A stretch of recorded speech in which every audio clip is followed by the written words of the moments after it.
Hi guys, అస్సలాము అలైకుం, నమస్తే, welcome back with one more mini blog. ఈరోజు మిమ్మల్ని అందరినీ కూడా ఒక 4 మెంబర్స్ బర్త్డే పార్టీకి తీసుకొని వెళ్తాను.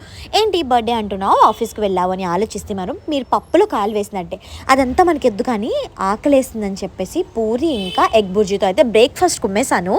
దాని తర్వాత మంచిగా మిర్రర్లో చూసుకొని హ్యాపీ అయిపోయి లోపలికి వెళ్ళి అయితే వర్క్ చేసేసుకున్నా. ఇంతకీ ఆ బర్త్డే ఎవరిది అని ఆలోచిస్తే వీళ్ళ నలుగురిది అన్నమాట. తిను, నా ఫ్రెండ్ కౌశిక్, ఇంకా అక్క నర్మద, ఇంకో అక్క వైష్ణవి, ఇంకా మా సార్ది బర్త్డే అన్నమాట. సో వాళ్ళందరి బర్త్డేస్ కూడా దగ్గరలో పడ్డాయి అన్నమాట. అందరూ కలిసి మా టీం అందరికీ కూడా వాళ్ళు లంచ్ అనేది ఏర్పాటు చేశారు. సో నేనైతే మాత్రం మంచిగా dum biryani with leg joint and chicken 65 అయితే తినేస్తున్నాను. మనం ఫుడ్ ఒకటి తినడం కాదు, దాని రివ్యూ కూడా ఇచ్చేస్తాం కదా. ఇదైతే సూపర్గా ఉంది అని చెప్తున్నాను. అందరూ కూడా హ్యాపీగా మాట్లాడుకుంటూ ఫుడ్ అయితే లాగించేసాము. ఇంకా ప్రిన్సెస్ లాగా రెడీ అయ్యి వెళ్ళామంటే మంచిగా ఫొటోస్ అండ్ వీడియోస్ క్లిక్ చేసుకోవాలి కదా. ఇంకా క్యాబ్ ఏరియాకి వచ్చినప్పటికీ అవే చేస్తున్నాను అనమాట. ఇంతకీ మీలో ఎంతమందికి ఈ ప్రిన్సెస్ లుక్ నచ్చిందో కమెంట్ చేసేయండి ప్లీజ్. Do like.